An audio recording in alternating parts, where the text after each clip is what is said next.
And so my dad always told me, and people get mad, but my dad always told me, you have to be in power in your life. Don't ever be in a position where someone else is you're giving that power to someone else that you're gonna regret.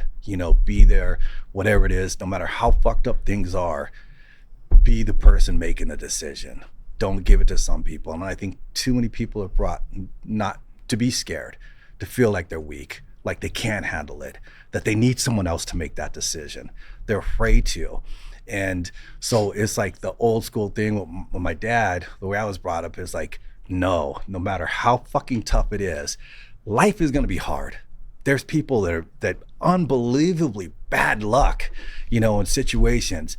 It's gonna be hard, but it's gonna be a lot harder if you don't believe in yourself. It's gonna be a lot harder, and believing in yourself, you're not like dreaming tomorrow will be a better day, but every day you gotta work and say, you know what, today was fucked up, but tomorrow I got another chance, and I got another chance, and I'm not gonna be fucking beat down, because I look out there and I don't want to be like a lot of the people when I was younger I saw. I don't want to be like that, so.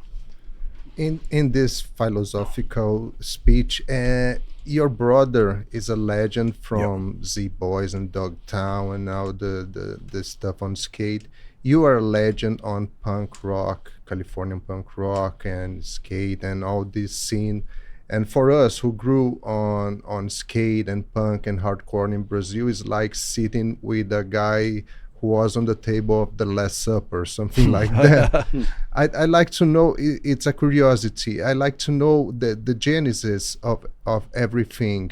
Did you guys have a clue that you were creating history back in time, like when you started? Let me add a little bit. Yeah. When did you realize that you were a legend? If you take it seriously. Yeah, because you are. My dad always said a legend is like, that's the person in the park, they build a statue and the pigeon shit on it. So it's like, do you really want to be that? But I think that a lot of times, and my dad, going back to my dad would say it's not what you do. He was an American or a Mexican guy? He was born in America. So I was the first person born in the same country as my father, and then my kids were born in a different country. So it's one of those ones, it's kind of like a little bit of United Nations where I go around, because I got Islanders, I got all Hawaiians, my cousins are all different places.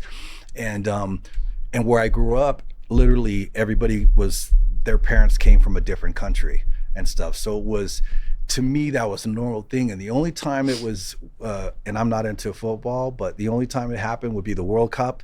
Everybody would put their flag out, it'd be over. The team would lose, it'd be quiet. Yeah, and then it would be back. And we never saw differences. And it's funny because even now, there's a lot of my friends that they'll be like, oh, their mom's from Bliss. And I was like, really? And they're like, couldn't you tell? And we never cared. I never cared. You know what I mean? It didn't make a difference, and it's weird to me how people are. My sons played soccer, where they played, a lot of them, it was Oxnard, there's another in Ventura, and they're all basically from Mexico and Central America, and their coach is talking in Spanish. Now my son's team, there's 11, 12 players. 9 of them are Hispanic, half Hispanic. But you look at their dads, they're wearing, shorts, they're wearing the, surf clothes or whatever kind of thing. They're talking in Spanish and they're going, you can't lose to people like that. And you realize it's like, they're like, wait a second, what's the difference? And it's because of that cultural thing, but it isn't a cultural thing. And it's amazing how we reinforce these us against them thing. And I was sitting there and I was kind of like, I was gonna say something, you know what I mean? And I was like, oh, I'm from the fucking hood, brother. But it's amazing how we create differences. That's how the world doesn't work. And a lot of people don't want the world to work by creating differences. And then they want to create these things where you feel like you have to have a community. And a lot of these communities are just weights to hold you down, And I just, it's scary to me. But with going back to the skateboarding, there wasn't cameras back then. You didn't do things to post it or the reaction. And one of one of the things that I think with skateboarding going years later and changing, I would see someone do something when you have the film and then they look and they go, no, let's do it from a different angle. And I was like, dude, that was gnarly. But it was more the angle.